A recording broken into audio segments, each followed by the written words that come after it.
animal genocide in the last 100, 200 years. The animal genocide on this planet is extensive, and it happens in ways that is not noticed, and it is motivated by money.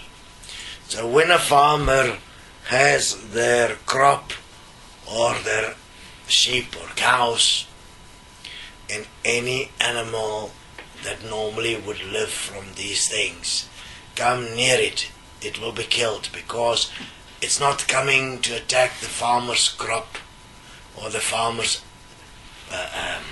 animals. It's coming to attack the farmer's money. And in the name of money, the animal will be killed. Suggest with the Destiny income plan, we will be bringing about with the equal money system equilibrium, where the animal that is of the earth will be given sanctuary worldwide through an equal money system, and so will the plants, and we will in a way restore the Garden of Eden, and we will create a way where every being born on earth will in fact enter a reality where they have the potential to go and live in a way that is the best that they can be.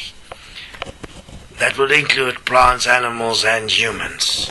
If you have in any way compassion, you would investigate what we say at Destiny and how we propose mathematically and scientifically to bring about an equal money system and an income plan in the interim time that will change the world forevermore and bring about the kingdom of heaven here on earth.